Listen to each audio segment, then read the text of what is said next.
कहते हैं प्यार अंधा होता है। ये प्यार किसी से भी हो जाता है, किसी वक्त भी हो जाता है। जो न ऊंच नीच देखता है, न समानता देखता है, महज प्यार यानी दिल देखता है। लेकिन यह प्यार जब किसी गलत इंसान से हो जाए, या यूं कहें कि सही इंसान, लेकिन वो इंसान जो खुदगर्ज हो चुका हो, जो सिर्फ अपने बारे में सोचता हो, सामने वाले की कदर न करता हो, और वहां एक प्रथा शुरू हो जाए गाली गलौज की, तो शायद ये ज्यादा दिन नहीं चलता। क्योंकि एक व्यक्ति दूसरे को भगवान मान लेता है और दूसरा उसे ऐसा कि मानो उसके रहमो करम पर वो जी रहा हो। ये घमंड अगर शांत हो जाए तो शायद सब कुछ ठीक हो सकता है। लेकिन कहते हैं कि प्यार अंधा होता है। लखनऊ में 8 दिसंबर की सुबह डायल 112 पर एक सूचना मिलती है, और यह सूचना किसी और के द्वारा नहीं, बल्कि एक विधवा महिला के द्वारा दी जाती है, जिनकी उम्र करीब 45 साल है। नाम है रत्ना। रत्ना ने पुलिस वालों को सूचना दी कि उन्होंने अपने प्रेमी की हत्या कर दी है, और हत्या बहुत बेरहमी के साथ, गला काटकर, यानी सिर धड़ से अलग। प्रेमी का नाम है सूर्य प्रताप सिंह। रत्ना और सूर्य प्रताप सिंह की जो प्रेम कहानी है वो भी बहुत दिलचस्प है, और बहुत ज्यादा समाज जिसको शक के नजर से देखता है, जिसे गलत समझता है, वो सब कुछ इसमें है। तो आज की इस क्राइम कथा में जानेंगे आखिर रत्ना ने ही अपने से 13 साल छोटे उस प्रेमी का अंत क्यों कर दिया, जो दिखने में ठीक ठाक था, अच्छा खासा कमाता भी था, जिसे रत्ना खूब पसंद करती थी, अपनी 2 बेटियों के साथ उसके साथ जीवन जिंदगी जी रही थी। फिर उसने उसी का गला क्यों काट दिया?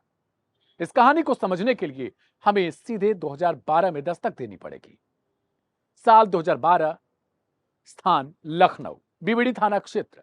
रत्ना अपने पति राजेंद्र के साथ रहा करती थी। तब उसकी बेटी की उम्र करीब 5 से 6 साल थी, जो बड़ी बेटी है, और दूसरी बेटी की उम्र करीब 1 साल के आसपास रही होगी। साल 2012 में ही इन दोनों की मुलाकात होती है एक पॉलिटेक्निक वाले एक छात्र से, जिसका नाम है सूर्य प्रताप सिंह।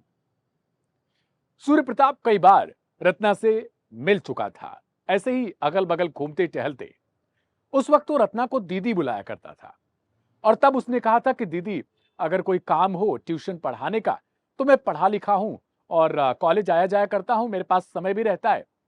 आप अगर चाहें तो मैं आपकी बेटियों को पढ़ा सकता हूं, बदले में आप कुछ फीस दे देना। रत्ना के मन में ख्याल आया कि ये तो अच्छी बात है, लेकिन बेटी की उम्र 5 से 6 साल थी। तो उसने अपने पति से इस बात को पूछना उचित समझा। अपने पति से पूछती है कि राजेंद्र, अगर तुम कहो तो आ, बेटी का ट्यूशन लगवा देते हैं। तो वो हंसते हुए कहता है कि यार, अभी तो उम्र भी नहीं है, और ट्यूशन क्या पढ़ेगी, वो क्या समझ में आएगा, अभी तो स्कूल जाती है प्ले ग्रुप में, और छोटी वाली का तो कोई पता ही नहीं है, वो तो अभी क्या समझेगी। फिर भी वो कहता है कि चलो बड़ी बेटी का लगा देते हैं, कुछ दिन में छोटी बेटी का भी लगवा देंगे, कुछ साल में। रत्ना कहती है ठीक है।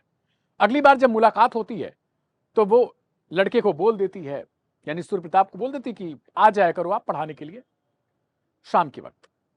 अब उसका आना जाना धीरे धीरे होने लगा था। जो राजेंद्र है वो बहुत ज्यादा शराबी है, एक सरकारी नौकरी भी करता था, लेकिन उसे रोग हो चुका था, बीमारी हो चुकी थी। ये बात हमें सोचनी चाहिए, समझनी चाहिए कि अगर आप नशा करते हैं, खुद को कूल दिखाते हैं बहुत, तो ये समझ जाइए कि नशा खराब चीज है, कभी ना कभी आपको हानि जरूर पहुंचाएगी।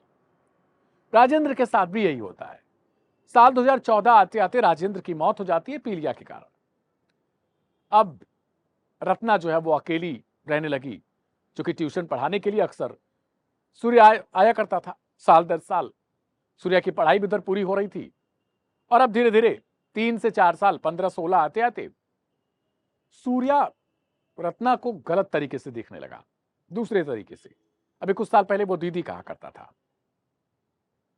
लेकिन अब सूर्या की नीयत धीरे धीरे रत्ना पर फिसलने लगी।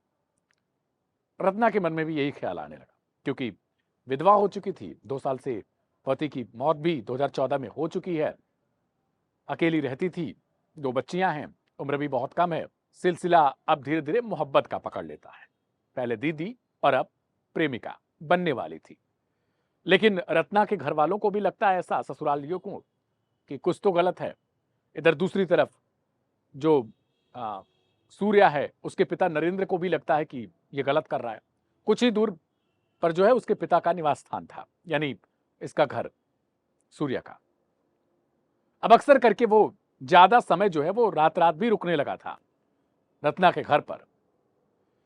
कुछ दिन बाद, कुछ साल बाद कह सकते हैं कि साल 2020 का समय आता है, कोविड का। रत्ना बहुत ज्यादा अकेली रहने लगी थी और चूंकि उस वक्त पुलिस की पहरेदारी भी बढ़ चुकी थी, लोगों को आना जाना भी उतना दिक्कत होने लगा था। इस वजह से सूर्या ने कहा कि क्यों ना मेरे घर पर शिफ्ट हो जाओ। रत्ना को पैसे मिले थे, सरकारी नौकरी का पति था, तो एक तो पेंशन 35,000 रुपए के आसपास आया करती थी, लेकिन जब वो उनकी मौत हुई थी तो फंड वगैरह कुछ मिला था सरकारी, ठीक ठाक अमाउंट था। उसने कहा ऐसा करो कि हम इसका घर बनवा लेते हैं, क्योंकि अब प्रेमिका बन चुकी थी ये प्रेमी। सूर्या ने कुछ समय पहले ही जमीन खरीदी थी। एवरेडी कंपनी, वो बतौर इंजीनियर काम कर रहा था। एक जमीन खरीदी थी, उसी प्लॉट पर इसने मकान बनवा लिया। पैसा लगाया गया रत्ना का, जो उसके पति के एक्सपायर होने पर मिला था। एक कार भी रत्ना ने खरीद रखी थी। लेकिन जो घर बनवाया गया था, क्योंकि वो प्रॉपर्टी पहले से जो प्लॉट था वो इसका था, प्रेमिका। अब क्या हुआ कि रत्ना के मन में ख्याल आने लगा कि शायद इसकी शादी की बातचीत चल रही है। उसे कहीं से भनक लग गई कि इसके पिता नरेंद्र जो हैं वो शादी की बात कर रहे हैं, यानी सूर्या की शादी की बात। उसे लगता है कि कुछ दिन बाद ऐसा ना हो ये मुझे धोखा देके चला जाए। लेकिन उससे पहले ही सोचिए कि कुछ साल बीतते बीतते रत्ना की बड़ी बेटी की जब उम्र 18 साल के करीब करीब पहुंचने वाली थी, शारीरिक बदलाव भी आ रहे थे बेटी के अंदर, तो सूर्या के अंदर अब उसकी बेटी को लेकर भी कथित तौर पर उसकी जो नीयत थी ना, वो फिसलने लगी थी। आप इसे फिसलना शब्द मत समझिए, अगर ऐसी नीयत है तो बहुत वाहियात है, बहुत गलत है, और जिसकी जितनी भर्त्सना की जाए वो कम रहेगी। अब वो उसकी बेटी को भी अपनी प्रेमिका के नजरिए से देखने लगा, ये ऐसा कहना है रत्ना का। रत्ना को लगने लगा कि अब ये बहुत गलत हो रहा है, फंस चुकी है वो ऑलरेडी एक तरफ। अब कैसे वो इस दौर से निकले। इतना ही नहीं, बल्कि अब उसकी बेटी पर न सिर्फ बुरी नजर रखता, गंदी नजर रखता, उसकी बेटी को लॉक करके भी रखने लगा कि अगर बाहर जाएगी किसी लड़के से मिलेगी, क्योंकि एक दिन पहले उसने उस लड़की की फोन में किसी लड़के का पिक्चर देख लिया था। उसे लगने लगा कि किसी के साथ चली जाएगी। अपनी दोनों बेटियां जो हैं उसकी प्रेमिका की, रत्ना की, उनको भी अब पैक करके एक तरीके से किडनैप करके उसी घर में ताला लगा देता था जब बाहर जाता था, अपनी प्रेमिका को भी, रत्ना को भी। ये लोग ऊब चुके थे, मारपीट भी अब शुरू कर चुका था।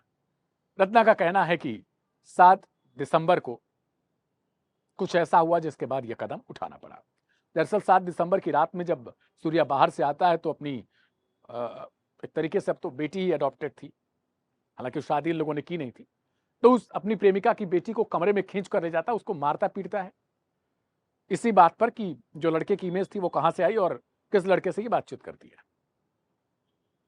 12वीं में अभी एडमिशन करवाया था, लेट एडमिशन हुआ था, तो मारना पीटना शुरू कर देता है। उसके बाद रत्ना उस दिन जब चीख सुनती है तो वो छुड़ाने के लिए दौड़ कर जाती है और घर का जो है वो दरवाजा खटखटाती है। किसी तरीके से वो दरवाजा जब खोलता है तो रत्ना और उसकी छोटी बेटी पहले से ही एक चाकू लेकर पहुंचे थे, चापड़। वो जाते हैं और किसी तरीके से उसको अपने काबू में करके गला उसका काट देते हैं। वहीं पर उसकी मौत हो जाती है। करीब 5-6 घंटे रात भर वो लोग शव के पास बैठे रहे। रत्ना सोचती रही अगला कदम क्या होगा। उसके बाद उसने फोन किया कंट्रोल रूम को और सुबह सुबह ही 8 से 9 बजे के करीब करीब उसने इस बात की इंफॉर्मेशन पुलिस वालों को दे दी कि मैंने अपने लिव इन पार्टनर की हत्या कर दी है। पुलिस वालों को शुरुआत में विश्वास नहीं होता कि कोई हत्यारा इस तरीके से कदम क्यों उठाएगा, हत्या भी करेगा और हमें इन्फॉर्म भी करेगा। लेकिन ये लोग जब पहुंचते हैं पुलिस वाले, तो वहां पर वास्तव में वो बैठी हुई थी, वो चापड़ उपड़ सब कुछ वहीं पर मौजूद था। अब उसे हिरासत में लिया जाता है पहले, फिर गिरफ्तारी होती है। उसके बाद जो भी इक्विपमेंट थे या जो भी वो हथियार थे जिसके सहारे उसको मौत दी गई थी, उसे अपने कंट्रोल में पुलिस वाले लेते हैं और उसको लेकर चले जाते हैं। रत्ना को बैठाकर पूछताछ होती है, आखिर तुमने ऐसा क्यों किया। उसने ये सारी बातें पुलिस वालों को बताई। अब इस कहानी में सबसे बड़ा सवाल यह है कि रत्ना ने अगर मर्डर किया तो उसने पुलिस वालों को खुद फोन करके क्यों इस बात को बताया। दूसरी बात यह है कि क्या बेटी के साथ सिर्फ वो बदतमीजी करता था या फिर कुछ और भी ऐसा कर चुका था जिसके बाद रत्ना के दिमाग में मौत वाली कहानी आ गई। सवाल यह भी है कि क्या रत्ना उसकी हत्या की प्लानिंग पहले से कर रही थी? सवाल यह भी है कि जब सूर्या के पिता नरेंद्र ऑन कैमरा यह कहते हैं कि वो शादी भी देख रहे थे क्योंकि बेटा उनसे कह चुका था कि ठीक है वो रत्ना को छोड़ देगा, तो आखिरकार ये 10 से 11 साल का जो समय है जिसमें इन दोनों की प्रेम कहानी चलती है, एक विधवा जो 13 साल बड़ी है इस लड़के से पहले भरोसा दिलाता है और उसके बाद इस तरीके की गंदी नीयत रखता है। जब आपके अंदर इतनी क्षमता ना हो कि किसी संबंध को आप आगे ले जा सके, तो शुरुआत में ही आपको ऐसा नहीं करना चाहिए किसी के साथ भी। इस कहानी से यह भी सीख मिलती है कि पहले भरोसा जीतो और उसके बाद आप किसी को अधमरा कर दो या उसके साथ इतना अत्याचार करो कि वो मजबूर हो जाए किसी चीज पर। इससे क्या मिलता है? इस कहानी से यह सीख मिलती है, इस मौत वाली कहानी से, सच्ची घटना से, कि कभी भी ऐसे लोगों पर भरोसा मत रखिए जिनका दिमाग अस्थायी रूप से हर वक्त बदलता हो, क्योंकि वो अच्छे हो सकते हैं लेकिन जरूरी नहीं कि उनका दिमाग कब किस तरीके से एक्ट करने लगे। पहले वो आपको लोक लुभावने दावे करेंगे, वादे करेंगे जब वो इमोशनल होंगे, और उसके बाद इस तरीके की घटनाओं को अंजाम। फिलहाल आज की इस कहानी में इतना ही है। आपकी क्या राय है इस कहानी को लेकर, इस पूरी सच्ची घटना को लेकर? वो हमें जरूर लिखकर बताइएगा। अपने नाम के साथ कहां से हैं आप वो भी बताइएगा। क्राइम कथा के अगले एपिसोड में कल रात 10 बजे एक बार फिर से होगी मुलाकात। मेरा नाम है दिव्यांशु। अपना अपनों का बहुत ख्याल रखिएगा। शुक्रिया, नमस्ते, शुभ रात्रि।